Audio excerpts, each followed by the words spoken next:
Stories from the Snug. Sherlock Holmes, A Study in Scarlet by Arthur Conan-Doyle. Part 1, being a reprint from the reminiscences of John H. Watson, MD, late of the Army Medical Department. Chapter 7, Light in the Darkness. The intelligence with which Lestrade greeted us was so momentous and so unexpected that we were all three fairly dumbfounded. Gregson sprang out of his chair and upset the remainder of his whisky and water. I stared in silence at Sherlock Holmes, whose lips were compressed and his brows drawn down over his eyes. "Strangerson too," he muttered. "The plot thickens." "It was quite thick enough before," grumbled Lestrade, taking a chair. "I seem to have dropped into a sort of council of war." Are you sure of this piece of intelligence?" stammered Gregson. "I've just come from his room," said Lestrade. "I was the first to discover what had occurred." "We have been hearing Gregson's view of the matter," Holmes observed. "Would you mind letting us know what you have seen and done?" "I've no objection," Lestrade answered, seating himself. "I freely confess that I was of the opinion that Strangerson was concerned in the death of Drebber. This fresh development has shown me that I was completely mistaken. Full of the one idea, I set myself to find out what had become of the secretary. They had been seen together at Euston Station about 8:30 on the evening of the 3rd. At 2 a.m, Drebber had been found in the Brixton Road. The question which confronted me was to find out how Strangerson had been employed between 8:30 and the time of the crime, and what had become of him afterwards. I telegraphed to Liverpool, giving a description of the man and warning them to keep a watch upon the American boats. I then set to work calling upon all the hotels and lodging houses in the vicinity of Euston. You see, I argued that if Drebber and his companion had become separated, the natural course for the latter would be to put up somewhere in the vicinity for the night, and then to hang about the station again next morning.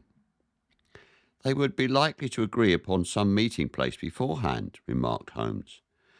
"So it proved. I spent the whole of yesterday evening in making inquiries, entirely without avail. This morning I began very early, and at 8 o'clock I reached Halliday's private hotel in Little George Street.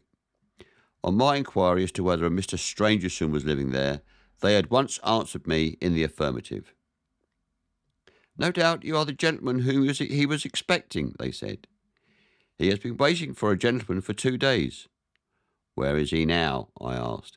"'He is upstairs in bed. He wishes to be called at 9. "'I will go up and see him at once,' I said. It seemed to me that my sudden appearance might shake his nerves and lead him to say something unguarded. The Boots volunteered to show me the room. It was on the 2nd floor, and there was a small corridor leading up to it. The Boots pointed out the door to me. I was about to go downstairs again when I saw something that made me feel sickish, in spite of my 20 years' experience. From under the door there curled a little red ribbon of blood, which had meandered across the passage and formed a little pool along the skirting at the other side. I gave a cry, which brought the Boots back. He nearly fainted when he saw it. The door was locked on the inside, but we put our shoulders to it and knocked it in. The window of the room was open, and beside the window, all huddled up, lay the body of a man in his nightdress. He was quite dead, and had been for some time, for his limbs were rigid and cold. When we turned him over, the Boots recognised him at once as being the same gentleman who had engaged the room under the name of Joseph Strangerson. The cause of death was a deep stab in the left side, which must have penetrated the heart. And now comes the strangest part of the affair. What do you suppose was above the murdered man?" I felt a creeping of the flesh and a presentiment of coming horror, even before Sherlock Holmes answered. "The word Rache, written in letters of blood," he said. "That was it," said Lestrade, in an awestruck voice, and we were all silent for a while. There was something so methodical and so incomprehensible about the deeds of this unknown assassin that had imparted a fresh ghastliness to his crimes. My nerves, which were steady enough in the field of battle, tingled as I thought of it. The man was seen, continued Lestrade. A milk boy, passing on his way to the dairy, happened to walk down the lane which leads from the mews at the back of the hotel. He noticed that a ladder, which usually lay there, was raised against one of the windows of the second floor, which was wide open. After passing, he looked back and saw a man descend the ladder. He came down so quietly and so openly that the boy imagined him to be some carpenter or joiner at work in the hotel. He took no particular notice of him, beyond thinking in his own mind that it was early for him to be at work. He has an impression that the man was tall, had a reddish face, and was dressed in a long brownish coat. He must have stayed in the room some little time after the murder, for we found blood-stained water in the basin where he had washed his hands, and marks on the sheets where he had deliberately wiped his knife. I glanced at Holmes on hearing the description of the murderer, which tallied so exactly with his own, that there was, however, no trace of exultation or satisfaction upon his face. "Did you find nothing in the room which could furnish a clue to the murderer?" he asked. "Nothing. Strangerson had Drebber's purse in his pocket, but it seemed that was usual, as he did all the paying. There was £80 in it, but nothing had been taken. Whatever the motives of these extraordinary crimes, robbery is certainly not one of them. There were no papers or memoranda in the murdered man's pockets, except a single telegram dated from Cleveland about a month ago, and containing the words, 'J.H. is in Europe.' There was no name appended to this message." "And there was nothing else?" Holmes asked. "Nothing of any importance. The man's novel, which he had read himself to sleep, was lying upon the bed, and his pipe was on the chair beside him. There was a glass of water on the table, and on a windowsill a small chip ointment box containing a couple of pills." Sherlock Holmes sprang from his chair with an exclamation of delight. "The last link!" he cried exultantly. "My case is complete." The two detectives stared at him in amazement. "I have now in my hands," my companion said confidently, "all the threads which have formed such a tangle. There are, of course, details to be filled in, but I am as certain of all the main facts from the time that Drebber parted from Strangerson at the station up to the discovery of the body of the latter, as if I had seen them with my own eyes. I will give you proof of my knowledge. Could you lay your hand upon those pills?" "I have them," said Lestrade, producing a small white box. "I took them and a purse and the telegram, intending to have them put in a place of safety at the police station. It was the merest chance my taking these pills, for I am bound to say that I do not attach any importance to them." "Give them here," said Holmes. "Now, doctor," turning to me, "are those ordinary pills?" They certainly were not. They were of a pearly grey colour, small, round, and almost transparent against the light. "From their lightness and transparency, I should imagine that they are soluble in water," I remarked. "Precisely so," answered Holmes. "Now, would you mind going down and fetching that poor little devil of a terrier which has been bad so long, and which the landlady wanted to put out of his pain yesterday?" I went downstairs and carried the dog upstairs in my arms. Its laboured breathing and glazed eye showed that it was not far from its end. Indeed, its snow-white muzzle proclaimed that it had already exceeded the usual term of canine existence. I placed it upon a cushion on the rug. "I will now cut one of these pills in two," said Holmes, and drawing his penknife, he suited the action to the word. "One half we return into the box for future purposes. The other half I will place in this wineglass, in which is a teaspoon of water. You perceive that our friend the doctor is right, and that it readily dissolves." "This may be very interesting," said Lestrade, in the injured tone of one who suspects that he is being laughed at. "I cannot see, however, what it has to do with the death of Mr. Joseph Strangerson." "Patience, my friend, patience. You will find in time that it has everything to do with it. I shall now add a little milk to make the mixture palatable, and on presenting it to the dog we find that he laps it up readily enough." As he spoke, he turned the contents of the wineglass into a saucer and placed it in front of the terrier, who speedily licked it dry. Sherlock Holmes's earnest demeanour had so far convinced us that we all sat in silence, watching the animal intently and expecting some startling effect. None such appeared, however. The dog continued to lie stretched upon the cushion, breathing in a laboured way, but apparently neither the better nor the worse for the draught. Holmes had taken out his watch, and as minute followed minute without result, an expression of the utmost chagrin and disappointment appeared upon his features. He gnawed his lip, drummed his fingers upon the table, and showed every other symptom of acute impatience. So great was his emotion that I felt sincerely sorry for him, while the two detectives smiled derisively, by no means displeased at this check which he had met. "It can't be a coincidence," he cried, at last springing from his chair and pacing wildly up and down the room. "It is impossible that it should be a mere coincidence. The very pills which I suspected in the case of Drebber are actually found after the death of Strangerson, and yet they are inert. What can it mean? Surely my whole chain of reasoning cannot have been false. It is impossible, and yet this wretched dog is none the worse. Ah, I have it! I have it!" With a perfect shriek of delight, he rushed to the box, cut the other pill in two, dissolved it, added milk, and presented it to the terrier. The unfortunate creature's tongue seemed hardly to have been moistened in it before it gave a convulsive shiver in every limb, and lay as rigid and lifeless as if it had been struck by lightning. Sherlock Holmes drew a long breath and wiped the perspiration from his forehead. "I should have had more faith," he said. "I ought to know by this time that when a fact appears to be opposed to a long train of deduction, it invariably proves to be capable of bearing some other interpretation.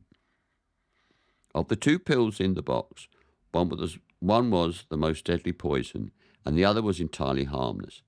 I ought to have known that before ever I saw the box at all." This last statement appeared to me to be so startling that I could hardly believe that he was in his sober senses. There was the dead dog, however, to prove that his conjecture had been correct. It seemed to me that the mists in my own mind were gradually clearing away, and I began to have a dim, vague perception of the truth. "All this seems strange to you," continued Holmes, "because you failed at the beginning of the inquiry to grasp the importance of the real single clue which was presented to you. I had the good fortune to seize upon that, and everything which has occurred since then has served to confirm my original supposition, and indeed was the logical sequence of it. Hence things which have perplexed you and made the case more obscure have served to enlighten me and strengthen my conclusions. It is a mistake to confound strangeness with mystery. The most commonplace crime is often the most mysterious, because it presents no new or special features from which deductions may be drawn.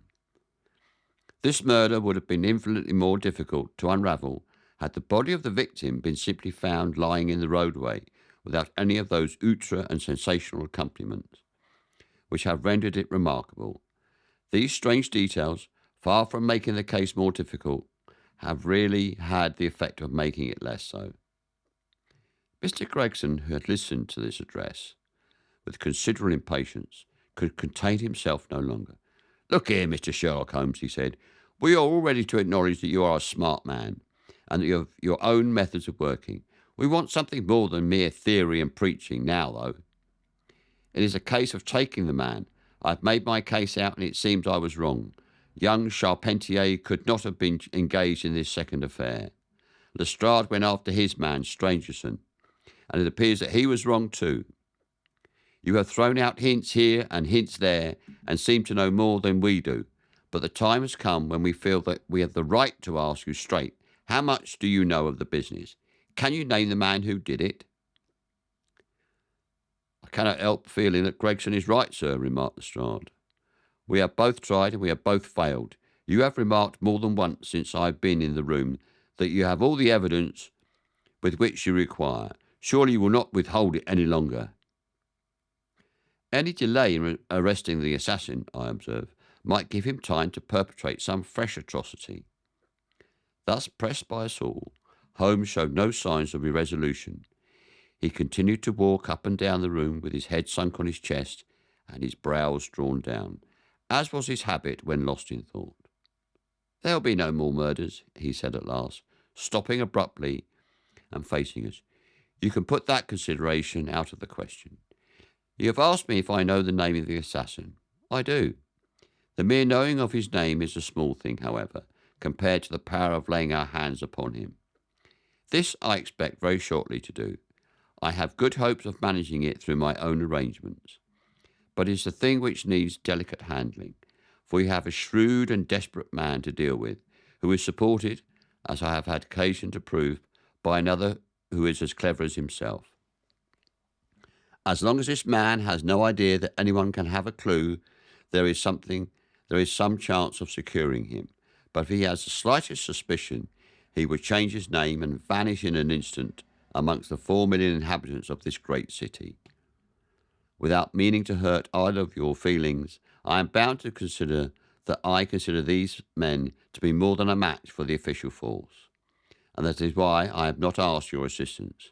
If I fail, I shall of course incur all the blame due to this omission, but that I am prepared for. At present, I am ready to promise that the instant I can communicate with you without endangering my combinations, I shall do so." Gregson and Lestrade seemed to be far from satisfied by this assurance, or by the depreciating allusion to the detective police.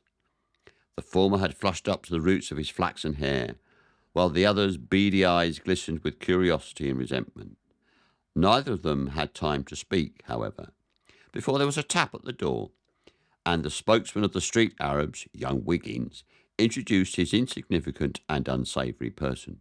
"Please, sir," he said, touching his forelock, "I have the cab downstairs." "Good boy," said Holmes blandly.